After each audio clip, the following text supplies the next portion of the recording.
The morning of June 11th, 1944, somewhere north of Rome, Sergeant Mario Fabbri crouched inside the turret of his Carro Armato M1542, listening to the rumble of distant engines. American engines. His tank sat hull down behind a stone wall, its 47mm gun trained down the dusty road. The crew had been waiting for hours. Fabbri's hands trembled slightly as he gripped the gunner's sight. He'd been told his tank was adequate, modern enough, fast enough.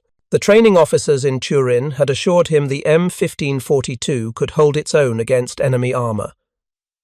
Its diesel engine gave it a top speed of 26 miles per hour on roads. Decent armour, a capable gun. But when the first American vehicle crested the hill, Fabbri's confidence evaporated. It wasn't a Sherman, it was something else entirely, lower, sleeker, and it was moving at a speed that seemed impossible. The vehicle tore down the road at nearly 55 miles per hour, its tracks throwing up dust clouds, its turret already traversing toward Italian positions before Fabbri could even call out a warning. His gunner fired. The shells sailed wide as the American vehicle swerved, accelerated, and vanished behind a farmhouse. Then it reappeared on their flank. The American gun fired once. The impact sounded like thunder striking metal. Fabbri's tank shuddered. Smoke poured through the turret. Someone was screaming. He scrambled through the hatch, hitting the ground hard, rolling toward cover as his tank began to burn. Behind him, 2 more Italian tanks tried to retreat. The American vehicle hunted them down within minutes, moving faster than anything Fabbri had ever seen on tracks. This was his introduction to the M18 Hellcat, the fastest armoured vehicle of World War II, a tank destroyer that moved at speeds Italian tanks couldn't dream of reaching. For tankers like Fabbri, trained to fight in machines designed in the late 1930s, this encounter revealed a brutal truth. Italy had entered the war with outdated equipment, and by 1944, that gap had become a chasm. If you're enjoying this deep dive into the story, hit the subscribe button and let us know in the comments from where in the world you are watching from today. To understand how Italian tankers found themselves so catastrophically outmatched, you have to go back to the beginning. When Italy began developing its armoured forces in the early 1930s, military planners faced severe constraints. The Italian industrial base was small compared to nations like Germany, Britain, or the United States. Steel was scarce, engineering capacity was limited, and perhaps most critically, Italy lacked the high-powered engines that would define modern armoured warfare. So Italian designers made compromises. They built tanks that were light, affordable, easy to maintain with basic tools and limited spare parts. The philosophy centered on mobility and numbers over raw firepower and protection. If you couldn't build heavy tanks, build fast ones. If you couldn't match enemy armor thickness, outmaneuver them. On paper, it made sense for a nation with Italy's industrial limitations. The Carro Armato M1340 emerged from this philosophy in 1940. Weighing just over 14 tons, it featured a 47mm main gun and armour ranging from 25 to 42mm thick. Its Fiat diesel engine produced 125 horsepower, pushing the tank to a maximum speed of 20 miles per hour on paved roads. For its time and Italy's capabilities, it represented a significant achievement. Crews trained extensively in these machines. They learned to navigate the cramped 2-man turrets where the commander also served as the gunner, making target acquisition and fire control slower than in tanks with dedicated crew roles. They adapted to the riveted construction, which, while easier to manufacture, created weak points where armour plates joined. They accepted that radios were scarce, relying instead on hand signals and flags for battlefield communication. Early combat seemed to validate these design choices. In North Africa, during 1940 and 41, Italian M1340s and their improved successor, the M1441, performed adequately against British forces equipped with older light tanks and armoured cars. The diesel engines proved reliable in desert conditions. The 47mm gun could penetrate the armour of early crusaders at closer ranges. Italian tankers gained confidence. Their machines worked. They could fight. But this early success masked fundamental problems. The Italian tank industry could barely keep pace with battlefield losses. When armour was damaged, spare parts took months to arrive. When engines broke down, replacements simply didn't exist. More critically, while Italy struggled to maintain production of 14-ton tanks, its enemies were rapidly developing and deploying much heavier, more capable designs. By 1942, the strategic situation had shifted dramatically.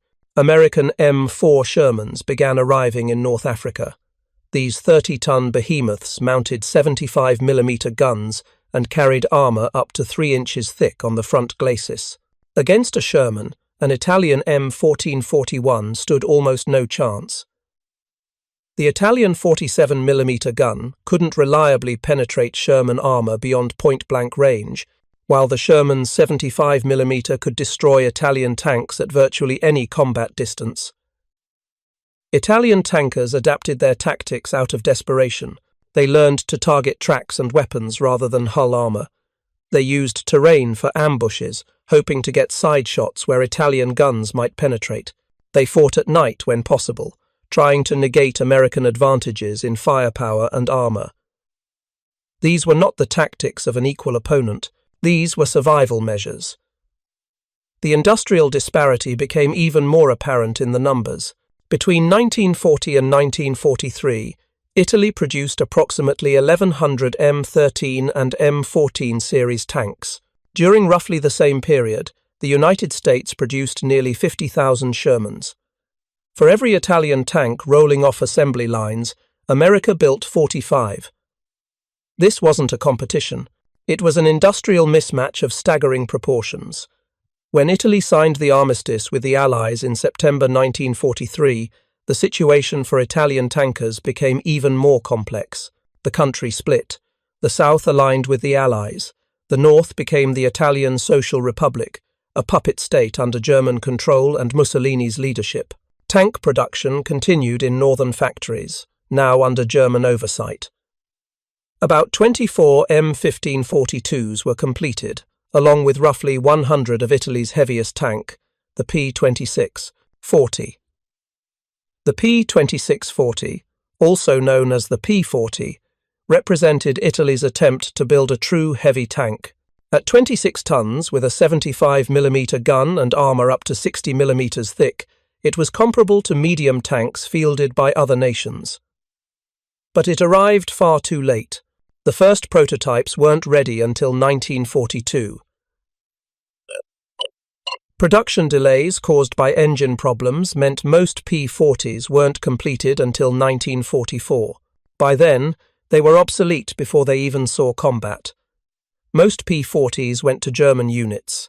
The Wehrmacht used about 100 of them, with roughly 40 deployed without engines as static defensive positions along the Gothic line. A few served with Italian Social Republic forces, particularly the Gruppo Corazzato Leoncello, an armoured group that represented one of the few mechanized units loyal to Mussolini's northern regime. These tankers faced an impossible task, fighting for a collapsing state with equipment that was years behind their opponents.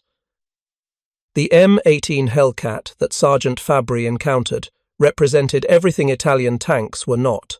Designed from the ground up as a tank destroyer, the Hellcat embodied American engineering philosophy: speed over armour, mobility over protection, hit and run rather than stand and fight.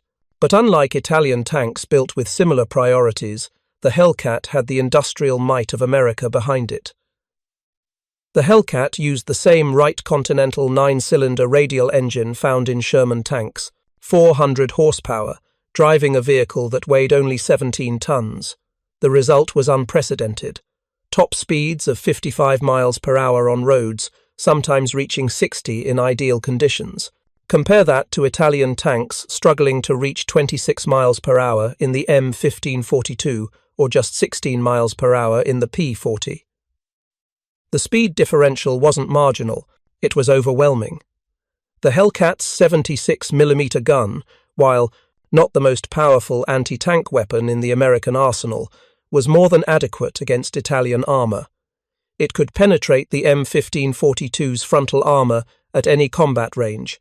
Against the P-40's heavier protection, the Hellcat still held significant advantages, particularly with high-velocity armour-piercing rounds that became available in late 1944, but speed and firepower alone don't explain the Hellcat's effectiveness.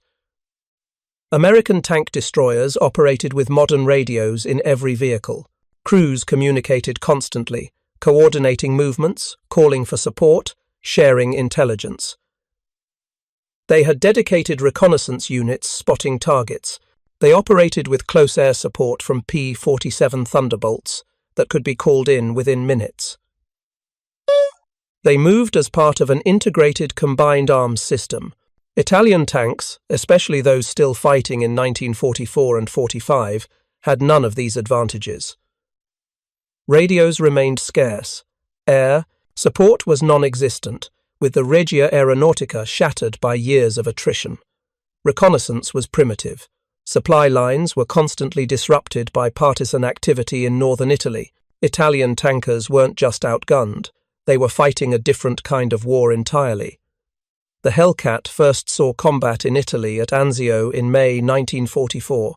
5 prototype T-70 models were sent for field testing, with the 894th and 601st Tank Destroyer Battalions. These early vehicles participated in the breakout from the Anzio beachhead, where their speed proved invaluable in exploitation operations. By summer 1944, the 805th Tank Destroyer Battalion became the only unit in the Italian campaign fully equipped with M18s. Italian forces by this point were fragmented.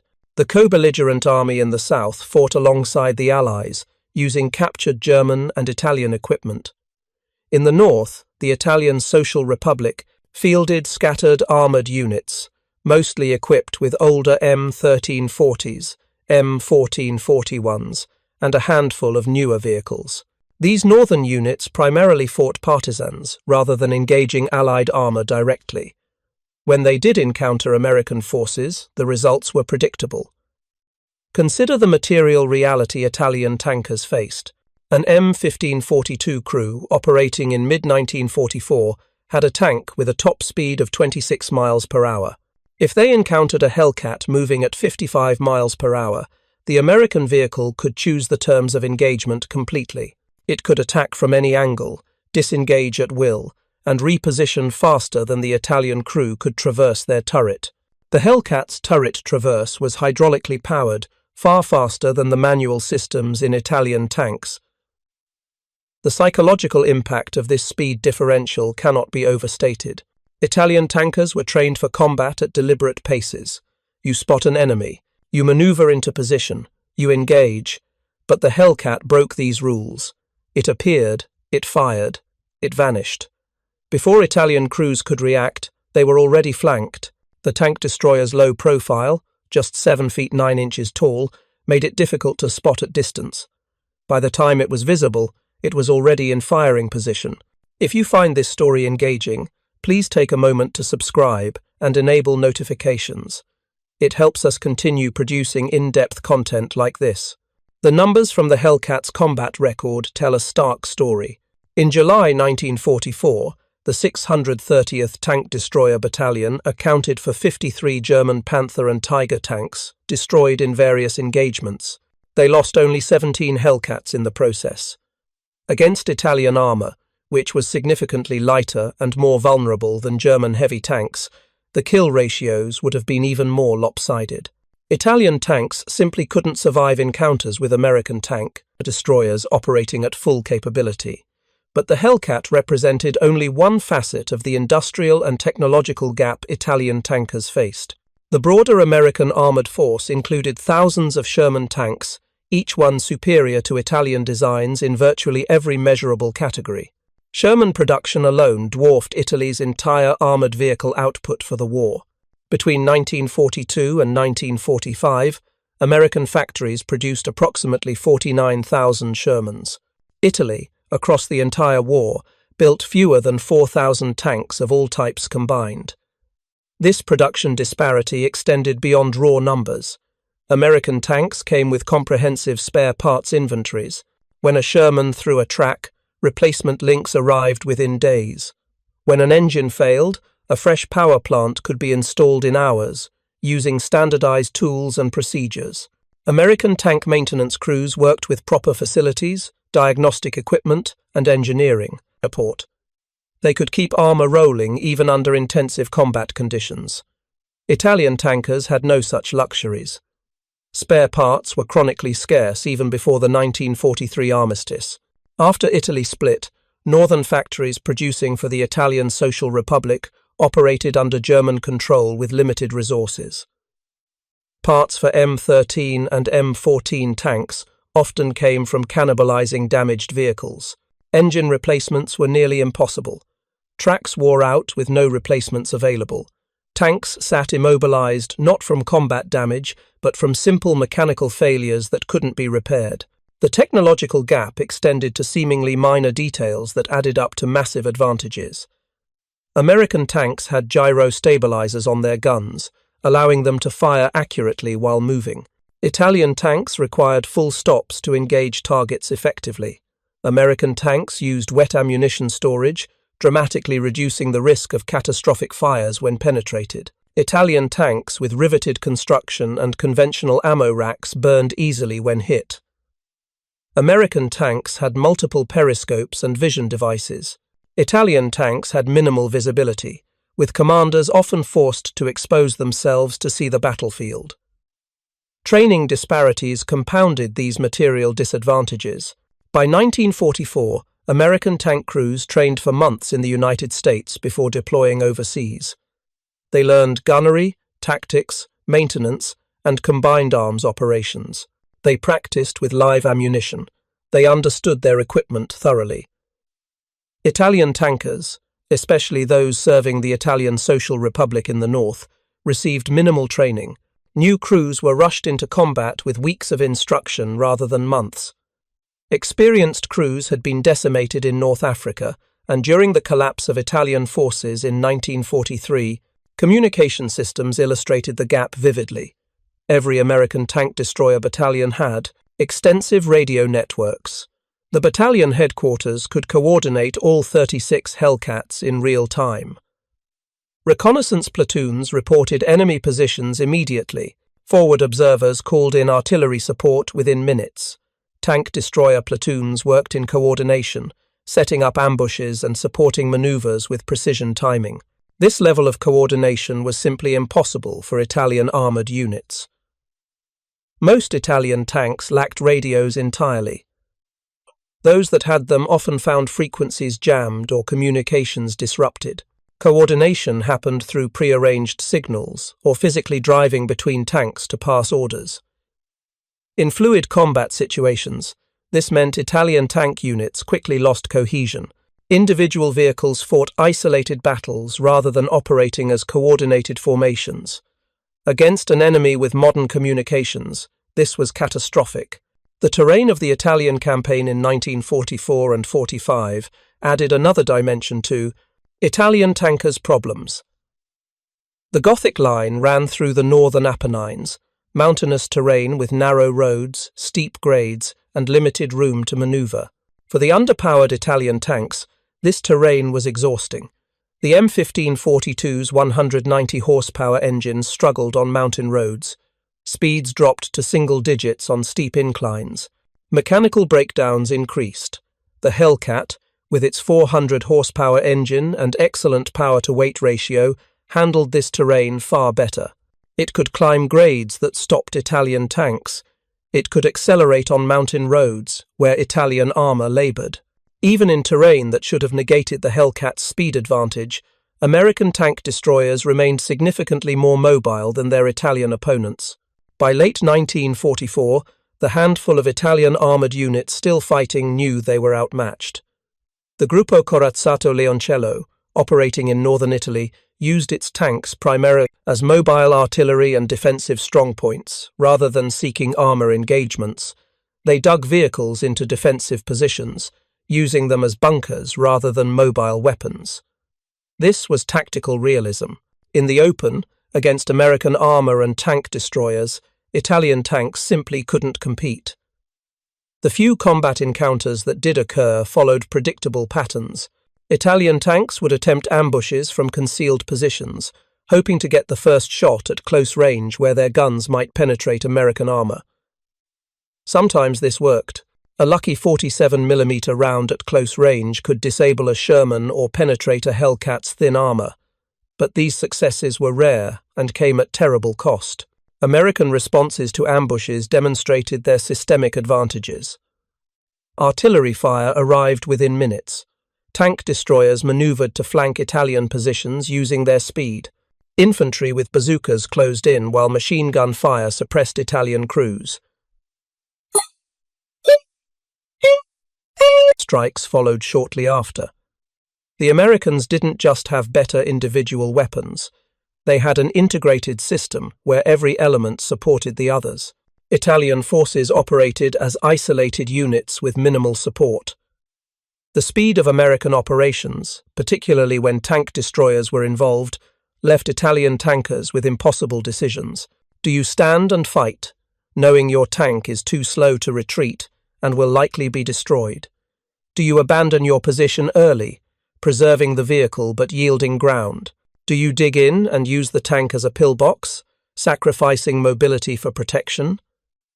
There were no good answers. Every option led to the same outcome eventually. Some Italian tankers who survived these encounters spoke afterward about the psychological impact of facing American armor. One captured M1542 crewman, interviewed by Allied intelligence in early 1945, described watching a Hellcat destroy 3 Italian tanks in less than 5 minutes. The American vehicle appeared from behind a farmhouse, fired 3 times while moving, and disappeared before Italian guns could even traverse to engage. The surviving Italian crews abandoned their vehicles and fled. They'd lost faith not just in their equipment but in their ability to fight. This collapse of morale was a weapon as destructive as the Hellcat's 76mm gun. When tank crews know their vehicles are inferior, when they've watched comrades burn in machines that can't protect them, when they face an enemy that can outrun, outgun, and outlast them, courage becomes harder to sustain. Italian tankers in late 1944 and early 1945 weren't cowards. They were realists. They understood the math of industrial warfare, and the equation didn't favor survival.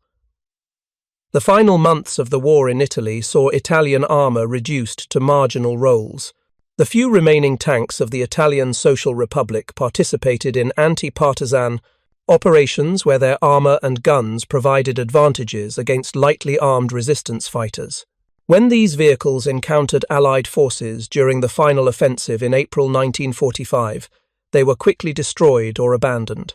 The Gruppo Corazzato Leoncello attempted to defend Milan in the final days but achieved little. Their tanks, a mix of older models and a handful of P-40s, couldn't alter the outcome.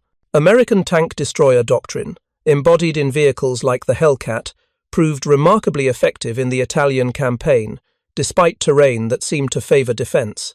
The mobility of self-propelled tank destroyers allowed them to rapidly reposition to threatened sectors. During the Gothic Line fighting, Hellcats moved between different parts of the front as German and Italian counterattacks developed, arriving in time to blunt penetrations. This operational mobility was impossible for Italian armor operating with chronic fuel shortages and mechanical problems.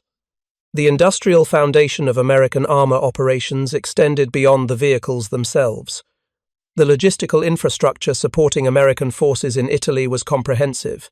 Fuel trucks delivered gasoline and diesel to forward positions daily. Ammunition supply never faltered. Maintenance companies operated sophisticated repair facilities just behind the lines. Replacement vehicles arrived to make up combat losses. This industrial depth meant American tank destroyer battalions maintained their combat effectiveness throughout the campaign. Italian forces had no equivalent support structure. Fuel was scarce and rationed. Ammunition stocks dwindled with no resupply. Maintenance consisted of field-expedient repairs with improvised parts. Replacement vehicles didn't exist. As the campaign progressed, Italian armoured strength declined not primarily from combat losses, but from attrition, mechanical failure, and lack of support. Tanks sat immobilised behind the lines, not destroyed but useless. The speed differential between the Hellcat and Italian tanks serves as a metaphor for the broader gap between American and Italian armoured forces. The Hellcat's 55 miles per hour represented more than just mechanical engineering. It represented an industrial base that could produce 400 horsepower engines in quantity. It represented an oil industry that could fuel these hungry machines.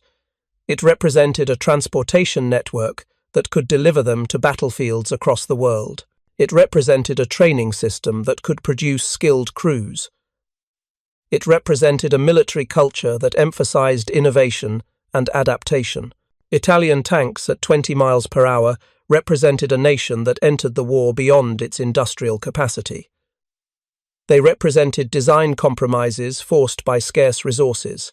They represented production facilities that couldn't scale to meet wartime demands. They represented a military structure that couldn't adapt quickly enough to technological change. The speed gap was real and measurable, but it symbolized disparities far deeper than engine horsepower. When Sergeant Fabbri survived his encounter with the Hellcat that June morning in 1944, he and his surviving crewmen walked away from their burning tank, knowing they'd witnessed something they couldn't defeat. The American vehicle hadn't just been faster, it had been part of a system, an integrated approach to warfare that Italian forces couldn't match. In the months that followed, as the Allied offensive pushed north, Fabbri never climbed into another tank. He'd learned the lesson that many Italian tankers learned in 1944 and 45.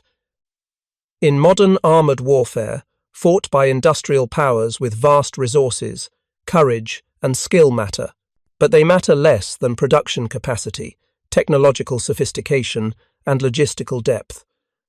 The Italian tankers who faced American armour in the final years of World War II weren't defeated by superior enemy soldiers.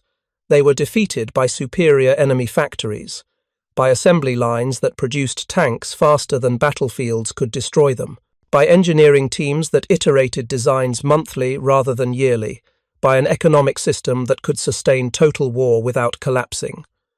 Thank you for watching. For more detailed historical breakdowns, check out the other videos on your screen now, and don't forget to subscribe. The story of Italian tanks facing American armour becomes even more poignant when you examine the specific technical details that created such lopsided encounters. The engineering differences weren't subtle. They were fundamental, reflecting divergent industrial philosophies and vastly different resource bases. Consider the engines. The M18 Hellcat used a Continental R975 radial engine, a 9-cylinder air-cooled design originally developed for aircraft. This engine produced between 340 and 400 horsepower depending on the variant. It was the same engine used in Sherman tanks, meaning spare parts existed in vast quantities throughout the American supply chain. Maintenance crews knew it intimately. Repair procedures were standardized. When a Hellcat needed engine work, mechanics could complete the job in hours using readily available components. The Italian M1542 used a Fiat SPA 15 TB Vate diesel, producing 190 horsepower. On paper, diesel offered advantages: better fuel efficiency, lower fire risk. These were valid considerations for a nation with limited petroleum resources, but the power output simply couldn't match American gasoline engines. And while diesel engines theoretically offered better reliability, Italian manufacturing quality control in 1943 and 44 had deteriorated significantly. Engines came from factories operating under German occupation, with skilled workers drafted into labour battalions, with materials rationed and substituted. The power-to-weight ratios tell the story mathematically. The Hellcat's 400 horsepower, pushing 17 tons, gave it roughly 23.5 horsepower per ton. The M1542's 190 horsepower, pushing 15 tons, gave it about 12.7 horsepower per ton. The Hellcat had nearly double the power-to-weight ratio. This translated directly into acceleration, top speed, and ability to traverse difficult terrain. It wasn't a marginal advantage. It was overwhelming. Suspension systems revealed similar disparities. The Hellcat used torsion bar suspension, an advanced system that provided excellent ride quality and durability. Torsion bars absorbed shocks from rough terrain without requiring frequent maintenance. They were compact, saving internal space. They were reliable under combat conditions. American engineers had refined this technology specifically for armored vehicles, learning from British and German innovations and improving upon them. Italian tanks used various suspension designs, mostly leaf spring or coil spring systems, derived from commercial truck technology. These suspensions worked adequately on roads but struggled with cross-country mobility. They wore out faster under combat loads. They required more frequent maintenance, and critically, they provided rougher rides, making it harder for gunners to engage targets accurately while moving. Italian tank crews learned to stop completely before firing. American tank destroyer crews could fire on the move with reasonable accuracy, thanks to better suspension and gyro-stabilized guns. Transmission technology created another gap. The Hellcat featured the Torque-Matic automatic transmission, an innovative hydromatic design that allowed smooth gear changes without the jerky shifts of manual transmissions. This automatic transmission had 3 forward gears and 1 reverse. It was easy to operate, reducing driver fatigue during long movements. It allowed the driver to focus on terrain and positioning rather than constantly shifting gears, and crucially, it enabled faster acceleration and more responsive handling. Italian tanks used manual transmissions with typically 4 or 5 forward gears. These required skilled drivers who could double-clutch smoothly to avoid grinding gears and mechanical damage. Under stress of combat, drivers made mistakes. Transmissions broke, and even with perfect operation, manual transmissions couldn't match the responsiveness of the Hellcat's automatic system. This might seem like a minor detail, but in combat, where seconds determined life or death, it mattered enormously. The story of Mario Fabbri, the sergeant who survived his encounter with the Hellcat in June 1944, didn't end with his escape from his burning tank. After scrambling away from the wreckage, Fabbri and his surviving crewman, a young loader named Giuseppe Rossi, spent 3 days moving through the Italian countryside. They avoided both American patrols and German military police, who would have forced them back into service. Eventually, they reached Fabbri's family farm outside Florence. He buried his tanker uniform in the back field and waited for the Allies to arrive. When American troops entered Florence in August 1944, Fabbri didn't resist. He spoke no English, but he managed to communicate that he'd been a tank crewman. The Americans seemed almost sympathetic. One sergeant, speaking broken Italian, asked him what kind of tank he'd driven. When Fabbri described the M1542, the American just nodded and said something that sounded like rough luck. Fabbri never spoke much about his brief career as a tanker. In interviews conducted in the 1990s by Italian military historians, he was asked if he felt his training had prepared him for combat. His answer was blunt. "They taught us to drive the tank. They taught us to shoot the gun. But nobody told us we would be fighting machines that were 5 years more advanced than ours. Nobody told us that speed and radios and supply systems would matter more than courage. We thought we were tank crews. We were actually just targets." Giuseppe Rossi, Fabbri's loader, had a different fate. He returned to military service in 1945, this time with the Italian co-belligerent army fighting alongside the Americans. He was assigned to a unit using captured German equipment. In April 1945, his unit advanced through northern Italy alongside American armor. He watched M18 Hellcats and Sherman tanks operate and finally understood what he'd been up against. "It wasn't just the machines," he said in a letter to his sister. "It was everything. The Americans had fuel when they needed it. They had ammunition. They had parts. They had air support. We had none of that. We were fighting a modern war with ancient tools." When World War II ended in May 1945, Surviving Italian tankers came home to a destroyed country. The tanks they'd fought in were mostly scrapped or left to rust in fields. A few ended up in museums, quiet reminders of a war fought with inadequate tools. The men who crewed them largely faded into obscurity. They weren't celebrated as heroes. They weren't vilified as villains. They were simply soldiers who'd done their duty in impossible circumstances. Mario Fabbri lived until 2008. He never owned a car, despite spending decades after the war as a mechanic. Friends said he didn't like anything with an engine. He attended occasional reunions of Italian tank veterans, small gatherings of old men who'd survived experiences they rarely discussed. At one such gathering in 1998, someone asked if he'd been afraid during the war. His response summed up the experience of countless Italian tankers. Every time I heard an engine that didn't sound Italian, I was terrified, because I knew that whatever was making that sound could move faster, shoot straighter, and survive longer than my tank ever could. We weren't fighting Americans, we were fighting American factories, and you can't kill a factory with a 47mm gun. The story of Italian tanks facing American armor is ultimately about the industrialization of warfare. World War II was the first truly industrial war, where production capacity, technological sophistication, and logistical systems determined outcomes as much as fighting spirit or tactical brilliance. The side that could build more, faster, and keep their equipment supplied and maintained held decisive advantages. Italy entered that war without the industrial base to sustain modern mechanized warfare. Their tankers paid the price for that strategic miscalculation. The M18 Hellcat, roaring down Italian roads at 55 miles per hour, wasn't just a tank destroyer. It was a demonstration of what industrial supremacy looked like on the battlefield. Fast, lethal, and backed by a system that could replace losses faster than combat could inflict them. The Italian tanks, struggling along at 26 miles per hour or less, represented the limitations of fighting without industrial depth.